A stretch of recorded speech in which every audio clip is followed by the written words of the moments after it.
يجعل وجيبه بالساعة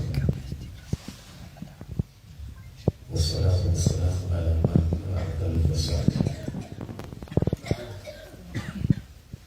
وعلى آله وأصحابه وبهم فدائل. أما بعد فأعوذ بالله من الشيطان الرجيم. بسم الله الرحمن الرحيم. الذي يراك حين تقوم وتقلبك في الساجدين. صدق الله العلي العظيم وصدق رسوله النبي الكريم ونحن على ذلك من الشاهدين والشاكرين والحمد لله رب العالمين. إن الله وملائكته يصلون على النبي يا أيها الذين آمنوا صلوا عليه وسلموا تسليما.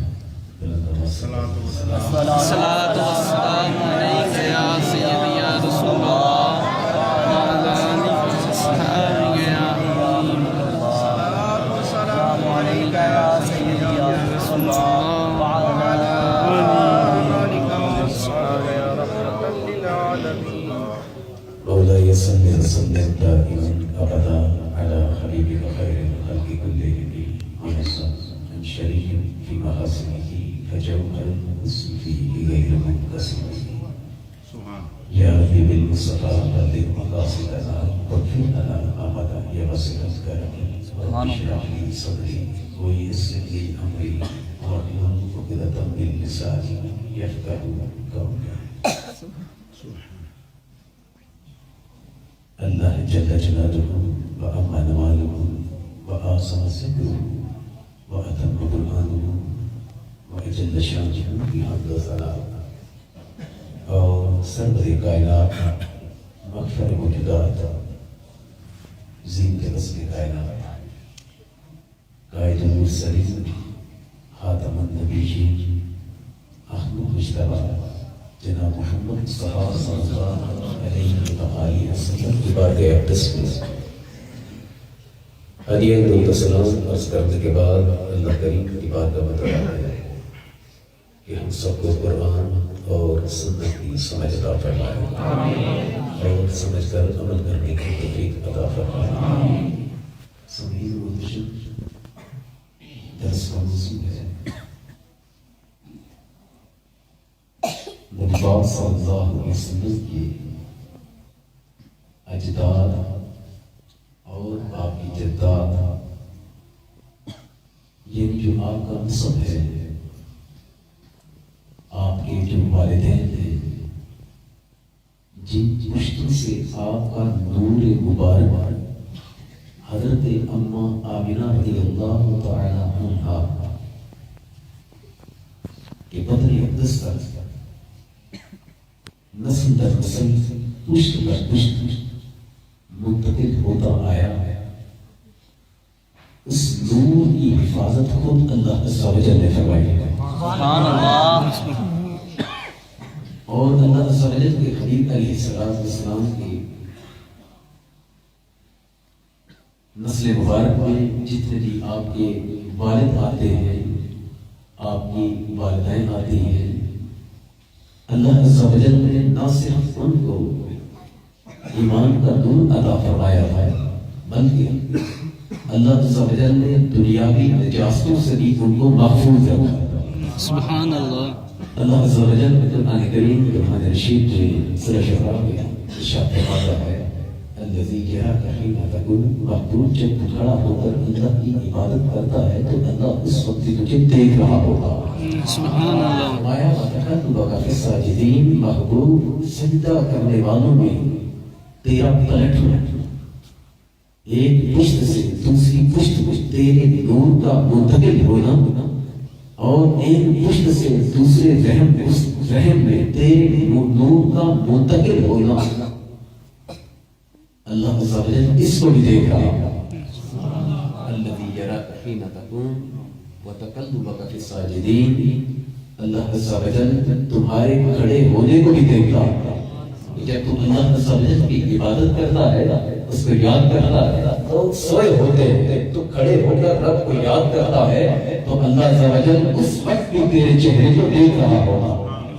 اور مقبول تیرا مقام تیرا مرتبہ یہ ہے کہ تیرے جو والدین ہیں تیرے والدین ہیں وہ والد یا والدہ آدم علیہ السلام سے لے کر تیری اماں آمنہ تک اور تیرے والد حضرت عبداللہ تک جس کی پشت میں تیرا نور منتقل ہوا اور جس عورت کی رحم میں تیرا نور منتقل ہوا وہ سارے کے سارے اللہ عز و جل کی نگرانی میں.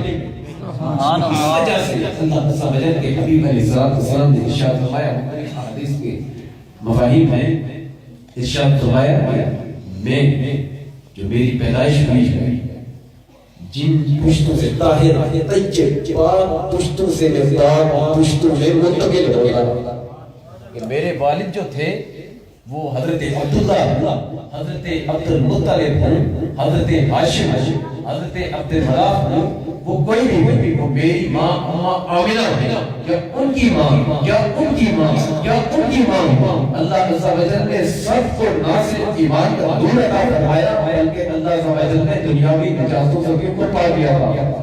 سبحان اللہ. دنیاوی نجات سے بھی ان کو پاکی عطا فرمائی ہے اور یہ نبی کریم صلی اللہ علیہ وسلم کے نور مبارک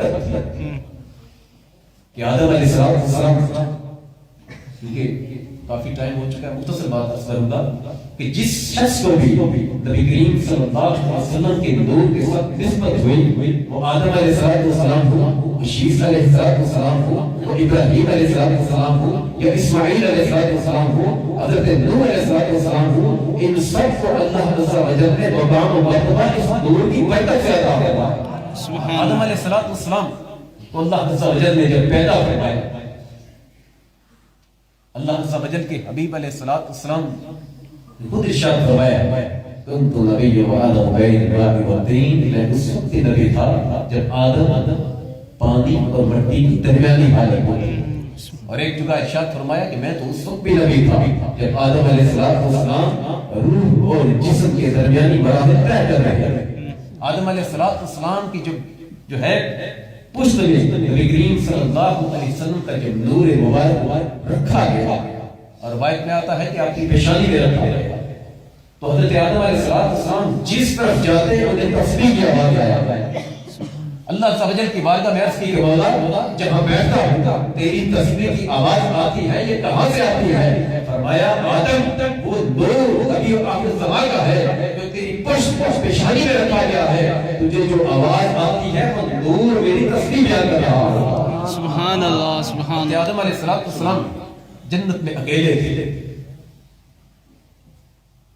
اللہ عز و جل نے آپ کی بائیں پسلی سے حضرت حوا رضی اللہ تعالیٰ عنہ کو پیدا فرمایا.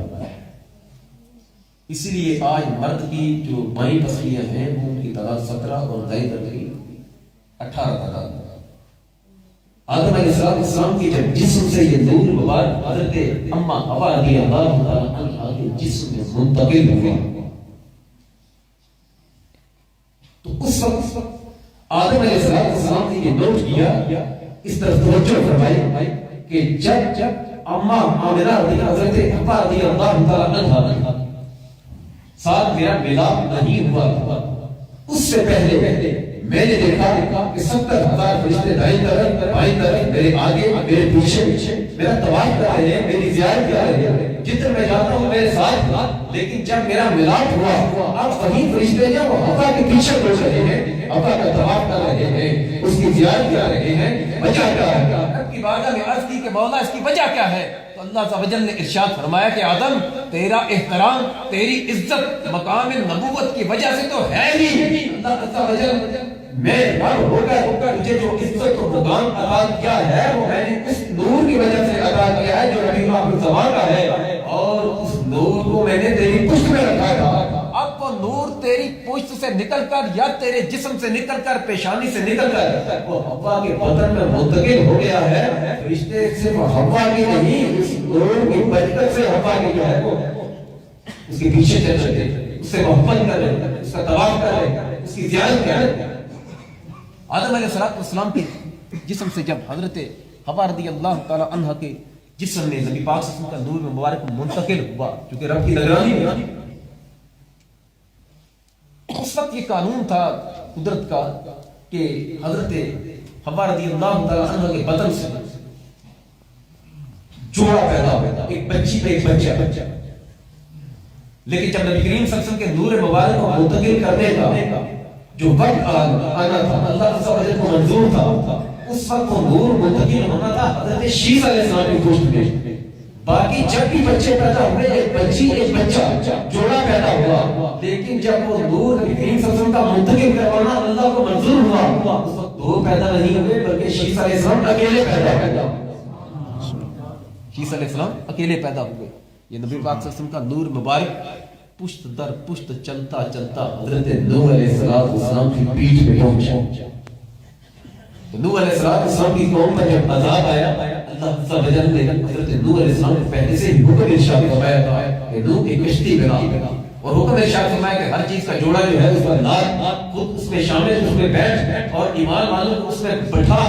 پوری روئے زمین پر ایک پرندہ بھی باقی نہ بچا تھا، کچھ بھی باقی نہ بچا سوائے اس بڑھیا کے جو نماز کی حالت میں تھی، یا ان لوگوں کے جو کشتی میں تھے. اس کشتی کو اللہ عز و جل نے اگر غرق ہونے سے بچایا تو وہ اس نور کی برکت تھی جو نوح علیہ السلام کی پشت میں موجود. سبحان اللہ اکبر. نعرہ رسالت یا رسول اللہ، نعرہ رسالت یا رسول اللہ، نعرہ تحقیق حق چار یار، نعرہ حیدری یا علی. نور مبارک منتقل ہوتا حضرت ابراہیم علیہ السلام کی جب کچھ لے آیا تو اللہ عز و جل نے حضرت ابراہیم علیہ السلام کو مقام خلت عطا فرمایا.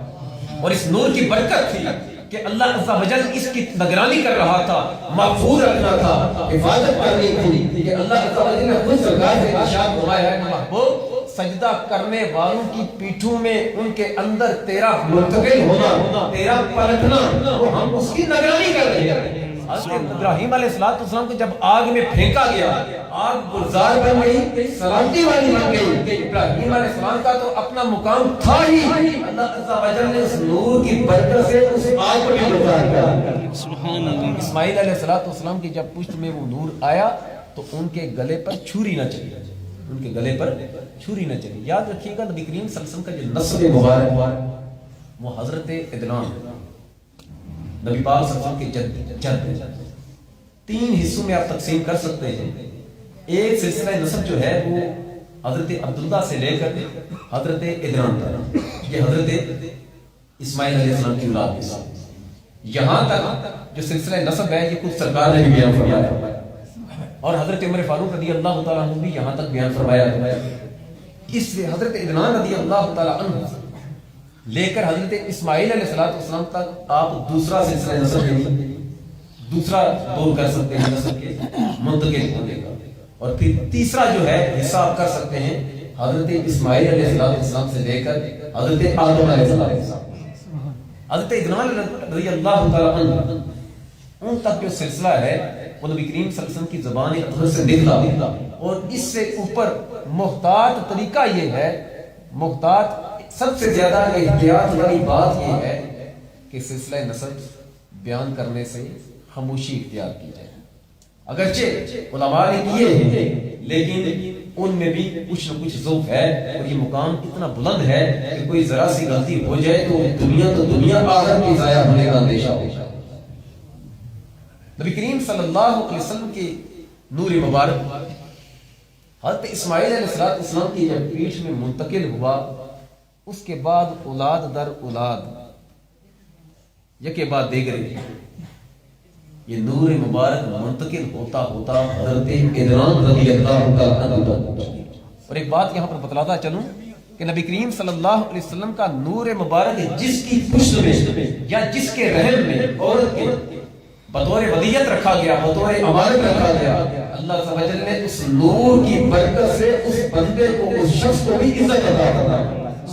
حضرت عدنان رضی اللہ تعالیٰ عنہ نبی پاک صلی اللہ علیہ وسلم کے جد امجد، جد والدوں میں سے آتے ہیں. آپ کے حوالے سے یہ بات آتی ہے کہ آپ کو عدنان کہتے کیوں؟ عدنان کا مطلب ہے قائم رہنے والے، باقی رہنے والے. حضرت عدنان رضی اللہ تعالیٰ عنہ کو عدنان کہتے اس لیے ہیں کہ آپ کی حفاظت اللہ عز و جل نے فرشتوں کے ذریعے فرمائی. سبحان اللہ. کہ فرشتے اللہ عز و جل کے آپ کے ساتھ رہا کرتے تھے، آپ کی حفاظت کرتے تھے، دشمنوں کو آپ کے قریب نہ آنے دیتے تھے. وجہ کیا تھا؟ وجہ کیا تھی؟ اللہ عز و جل اس نور کی حفاظت کر رہا تھا جو آپ کی پشت میں منتقل کیا گیا. حضرت عدنان رضی اللہ تعالی عنہ کوئی عام شخصیت نہیں تھے بلکہ سردار تھے، اپنے اس علاقے کے سردار تھے، اور یہ وہ پہلے شخص ہیں جنہوں نے بیت اللہ شریف کو غلاف بلایا، غلاف پہنایا. حضرت عدنان رضی اللہ تعالی عنہ کے بعد یہ نور مبارک نبی کریم صلی اللہ علیہ وسلم کا جب منتقل ہوا، آپ کے والدوں میں سے حضرت معاذ رضی اللہ تعالی عنہ کی پشت، تو حضرت معاذ رضی اللہ تعالی عنہ کو مقام و مرتبہ اللہ نے یہ عطا کیا کہ اس نصر نے جب عرب پر حملہ کیا تو اللہ عز و جل نے اپنے 2 پیغمبروں کو حکم دیا کہ جا کر معاذ کی حفاظت کرو کہ اس کی پیٹھ میں میرے نبی کا نور موجود ہے. سبحان اللہ. نبی کا نور موجود ہے، اور وہ نبی کوئی عام نبی نہیں. اللہ عز و جل نے 2 پیغمبروں کو ارشاد فرمایا، حضرت ارمیہ کو اور حضرت بلقیہ رضی اللہ علیہ السلام کو ارشاد فرمایا کہ اس نور کی حفاظت کرنی ہے، کہ اس نور سے نبی آخر الزمان کو پیدا کرنا ہے، اور اس نور کی برکت سے میں نے اس نور کی برکت سے اس علاقے والوں کو عزت مقام عطا کرنا. نور مبارک حضرت معاذ رضی اللہ تعالی عنہ سے منتقل ہوتا ہوتا نبی کریم صلی اللہ علیہ وسلم کے جو والد ہیں ان میں ایک کا نام آتا ہے نزار. کیا نام؟ نزار آتا ہے. بلکہ حضرت معاذ رضی اللہ تعالی عنہ کے حوالے سے یہ آتا ہے کہ آپ نے جس قوم کے ساتھ بھی جنگ کی اللہ عز و جل نے آپ کو اس قوم پر غلبہ عطا فرمایا، کامیابی عطا فرمائی، نصرت عطا فرمائی. کہتے ہیں کہ وجہ کیا ہے؟ وجہ یہ تھی کہ آپ کی پیشانی میں نبی کریم صلی اللہ علیہ وسلم کا نور مبارک چمک رہا ہوتا تھا. اللہ اس کی برکت سے کبھی بھی آپ کو ناکام نہ کرتا. جب آپ دشمن پر حملہ کرتے اللہ کامیابیوں کو گرانی عطا فرمایا. سبحان اللہ. اس کے بعد یہ نور مبارک بطور ودیت حضرت نزار رضی اللہ تعالی عنہ کی پشت میں بھی منتقل ہوا. حضرت نزار کو نزار کہتے کیوں ہیں کہ جب یہ پیدا ہوئے تو ان کے جو والد تھے انہوں نے جب ان کو پتا چلا کہ آپ کی پشت میں یا آپ کے جسم میں اس نبی آخر زمان صلی اللہ علیہ وسلم کا نور مبارک موجود ہے تو انہوں نے کئی 100 اونٹ جو ہے وہ صدقے میں ذبح کیا.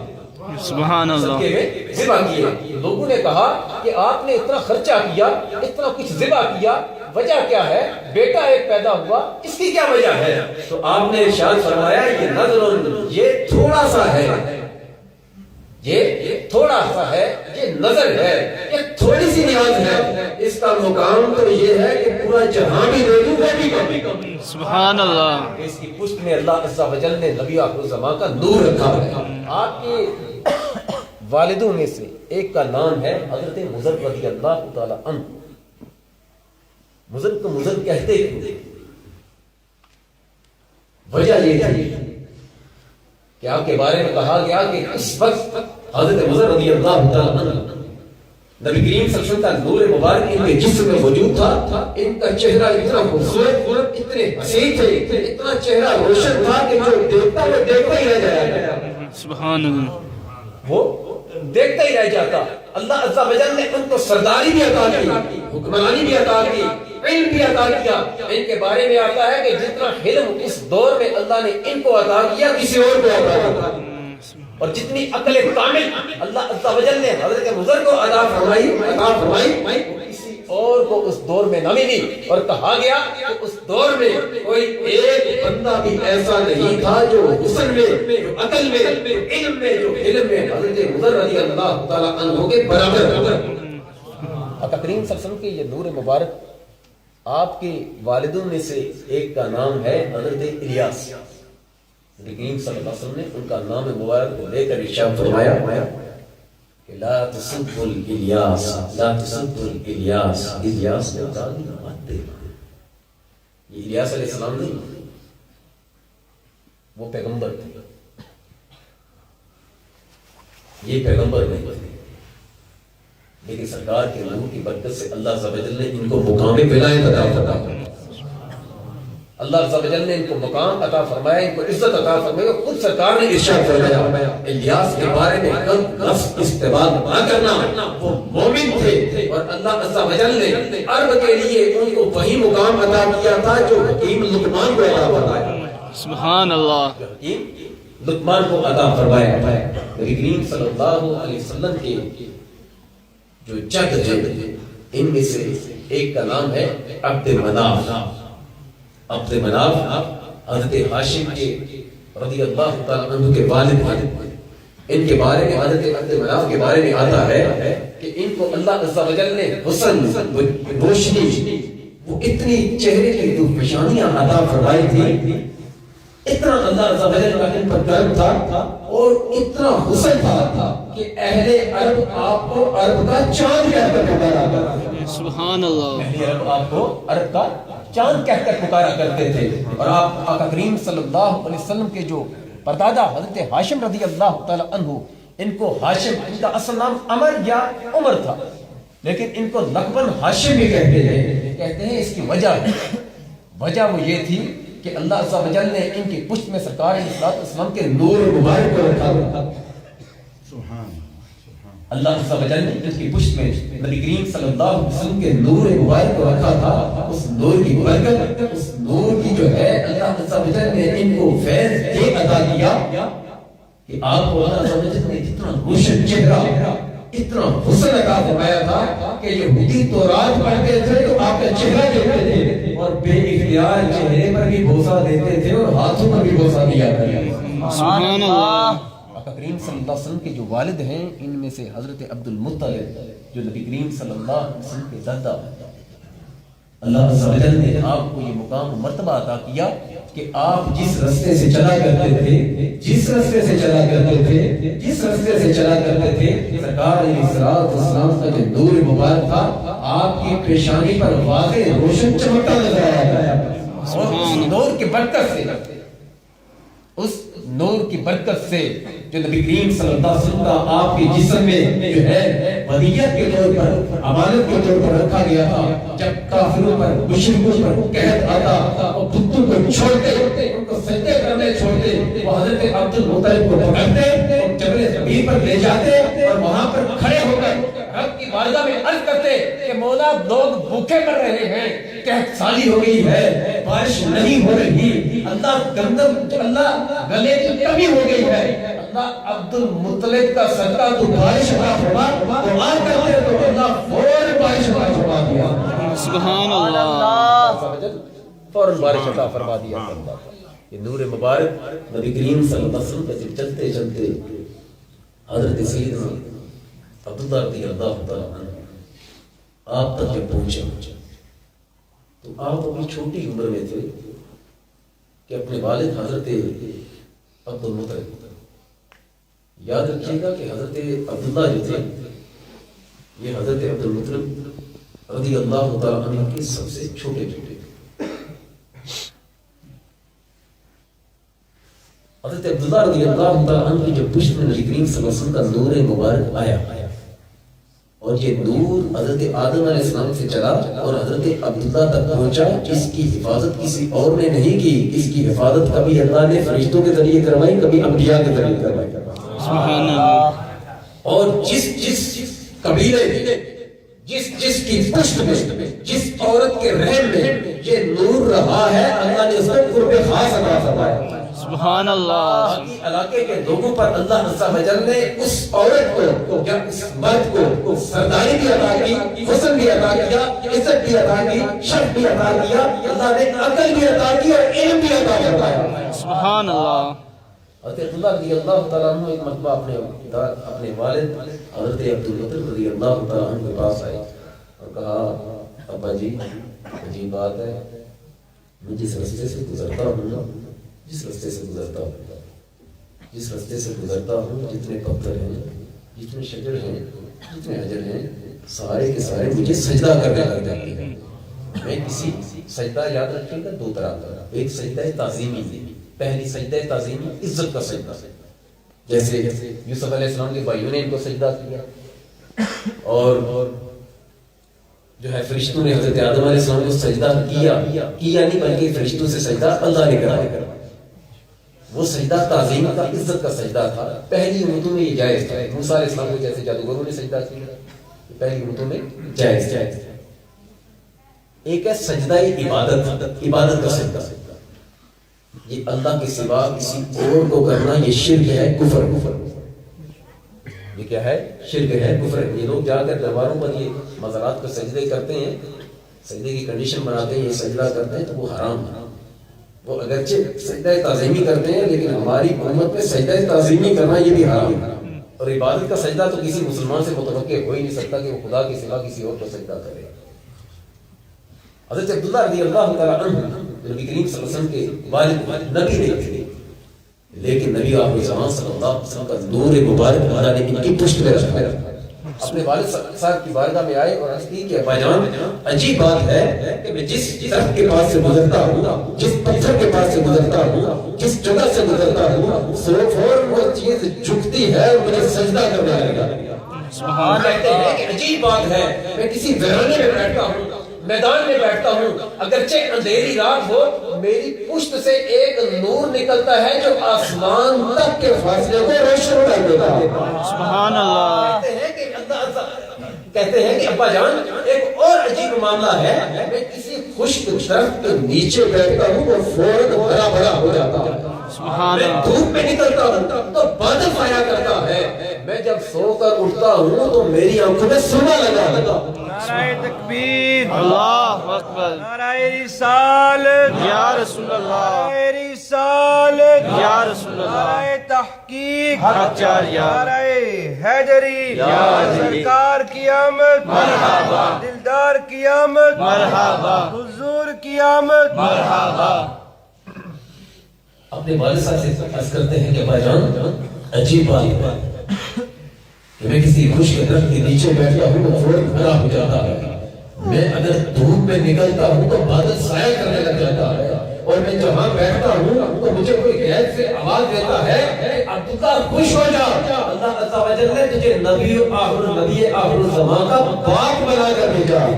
سبحان اللہ. نور مبارک جب منتقل ہوا نا حضرت آمنہ رضی اللہ تعالی عنہا آپ کے بدن میں, تو آپ کے جسم سے خوشبوئیں آیا ہے. ہر مہینے عورت کے حمل کے مہینے 9 ہوتے ہیں, ہر مہینے کوئی نہ کوئی نبی آپ کے پاس آتا اور مبارک دیتا کہ آمنہ تجھے مبارک ہو, اللہ نے تجھے نبی آخر زمان کی ماں بنایا ہے. سبحان اللہ. حضرت آمنہ کہتی ہے, حضرت آمنہ کہتی ہے, مختصر عرض کر کیونکہ آپ لوگوں نے صبح نماز کا بھی جیسے مولانا صاحب فرما رہے تھے عمل کہ محافل کا ٹائم نہیں ہونا چاہیے جس میں لوگ آسانی کے ساتھ سن سکیں اور صبح اٹھ کر نماز کی بھی پابندی کریں کہ ساری رات بیٹھے رہیں پھر جب نہ پڑھیں تو پھر فائدہ ہوئے. مشہور بات ہے, ہم سارے مسلمان جانتے ہیں, عشاء کی نماز کو بندہ باجماعت پڑھے اور فجر کی نماز باجماعت پڑھے تو سمجھ لیں کہ سویا بھی ہو تو پوری رات عبادت کرنے کا اللہ ثواب عطا کرتا ہے. سویا بھی تو پھر بھی اللہ عز و جل سے پوری رات عبادت کرنے کا ثواب عطا کرتا ہے. تو یہ کہ صبح آپ لوگوں نے نماز بھی پڑھی.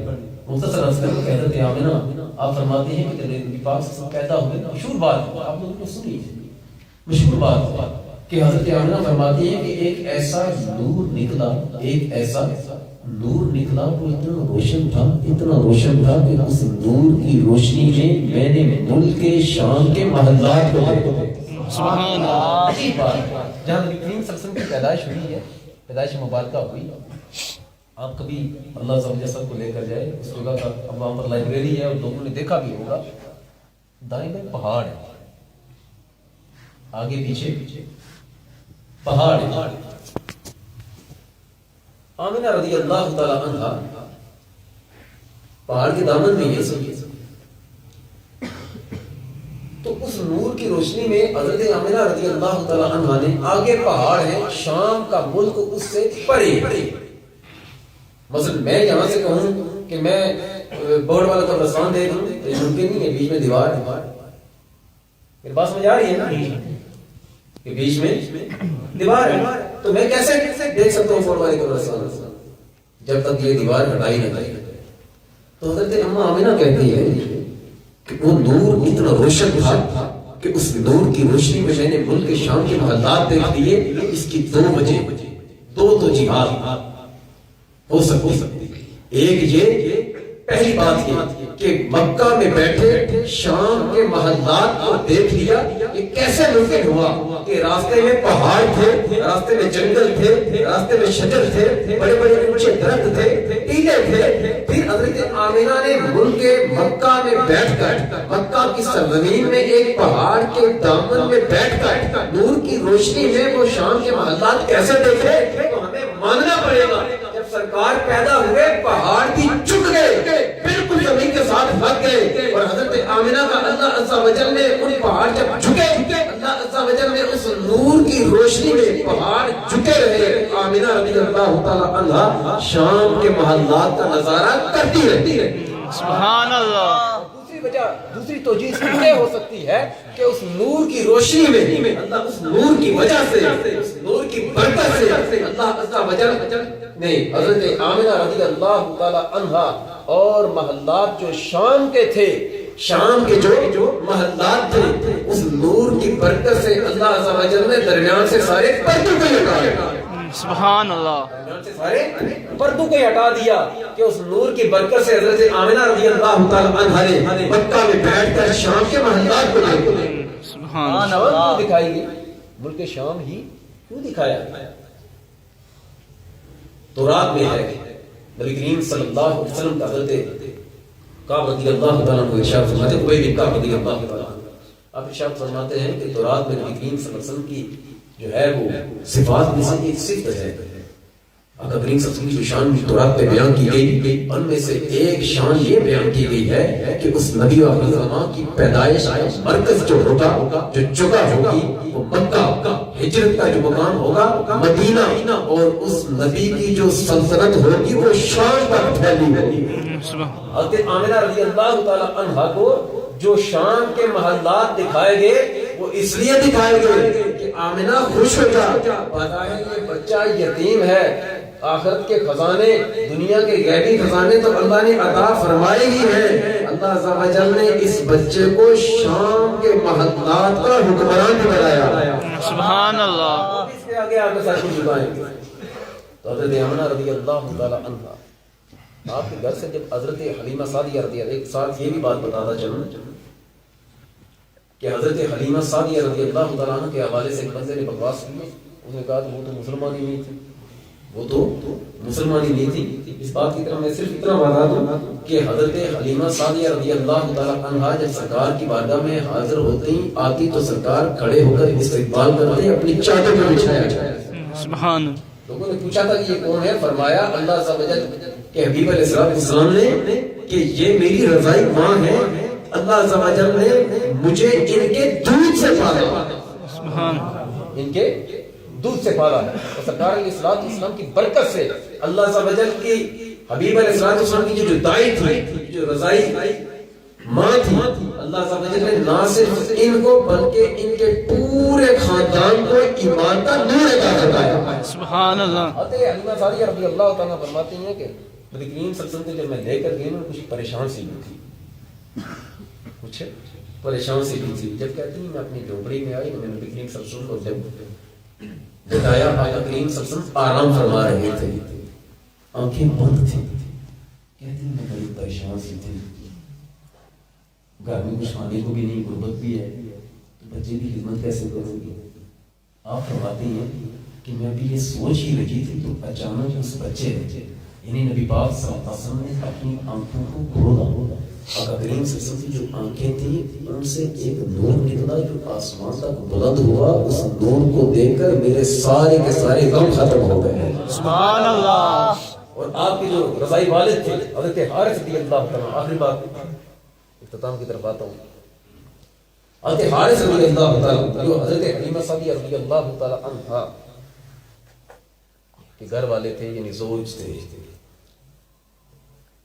جب نبی کریم صلی اللہ علیہ وسلم نے اظہار نبوت فرمایا تو لوگوں نے کہا حارث دیکھو تمہارا وہ جو بیٹا ہے محمد صلی اللہ علیہ وسلم وہ بڑی عجیب بات کہتا ہے. لوگوں نے پوچھا کیا, انہوں نے پوچھا، حضرت حارث نے پوچھا کیا کہتا ہے؟ لوگوں نے کہا کہ عجیب بات کرتا ہے، کہتا ہے اللہ ایک ہے اور میں اللہ کا رسول ہوں، بتوں کی عبادت کرنا غلط ہے، ایک خدا کی عبادت کرو، چوری کرنا چھوڑ دو، زنا کرنا چھوڑ دو، جوا کھیلنا چھوڑ دو، غلط کام کرنا چھوڑ دو، وہ یہ باتیں کہتا ہے۔ عجیب بات جا کے پوچھو تو صحیح وہ کہتا کیا، یہ کیوں بات کر رہا؟ تیرے اس بیٹے نے تیری قوم کے اتحاد کو پارا پارا کر دیا، توڑ دیا، تو جا کر پوچھو وہ یہ کام کیوں کر رہا ہے؟ حضرت حارث جب آئے سرکار صلی اللہ علیہ وسلم کی بارگاہ میں عرض کی کہ اے محمد صلی اللہ علیہ وسلم، لوگ عجیب بات کرتے ہیں، کیا آپ کہتے ہیں کہ اللہ ایک ہے؟ کیا کہتے ہیں کہ جو ٹھیک کام کرے گا اللہ سے جنت عطا فرمائے گا، جو غلط کام کرے گا اللہ سے دوزخ میں بھیجے گا؟ کیا آپ یہ کہتے ہیں کہ بتوں کی عبادت نہیں کرنی چاہیے؟ کیا آپ یہ کہتے ہیں کہ جو آپ کی قوم کر رہی ہے وہ غلط کر رہی ہے؟ سرکار نے ارشاد فرمایا میں کہتا ہوں باپ، میں کہتا ہوں۔ تو حضرت حارث رضی اللہ تعالیٰ عنہ کی سرکار صلی اللہ علیہ وسلم نے بازو پکڑا، آقا کریم صلی اللہ علیہ وسلم نے حضرت حارث کا بازو پکڑا اور ارشاد فرمایا کہ ابا جان سنیے، میں آپ کو یہ باتیں اس وقت یاد کرواؤں گا، اس وقت جب قیامت کا دن ہوگا، اگر آپ نے میرا کلمہ پڑھا نا، میری باتوں کو مانا نا، ان پر اترے قرآن کو مانا، اور روز قیامت اسی بازو سے میں آپ کو پکڑوں گا اور یہی بات یاد کرواؤں گا، اگر تو ایمان کی حالت ہوئی نا، آپ کو پکڑوں گا اور داخل جنت کروا دوں گا۔ سبحان اللہ۔ جنت کروا دوں گا۔ تو آپ کے والد صاحب نے کہا تھا ہاں اگر میرے بیٹے نے میرا بازو پکڑا نا تو تب تک نہیں چھوڑے گا جب تک مجھے اپنے ساتھ داخل جنت نہ کروا۔ سبحان اللہ۔ نبی کریم صلی اللہ علیہ وسلم کے قدموں کا صدقہ ایمان کا مدد عطا فرمایا تھا، اور ہم سرکار کی صلی اللہ علیہ وسلم کی چونکہ امتی ہے اور امت کی ایسی کہ سرکار نے ارشاد فرمایا لقد ترکتکم علی ملۃ بیضاء لیلھا کالنہار، میں تمہیں ایسی ملت پر چھوڑے جا رہا ہوں جس کی راتیں بھی ایسی روشن ہوں گی جیسا دن روشن ہو جائے، سبحان اللہ، جیسا کہ دن روشن ہوتے ہیں۔ اور ارشاد فرمایا کسی نبی کی امت اس وقت تک جنت میں داخل نہیں ہو سکتی جب تک میرا کوئی ایک امتی بھی جنت سے باہر۔ فرمایا کہ جنتیوں کی 120 صفحے ہوں گی، 80 صفحے میرے امتیوں کی۔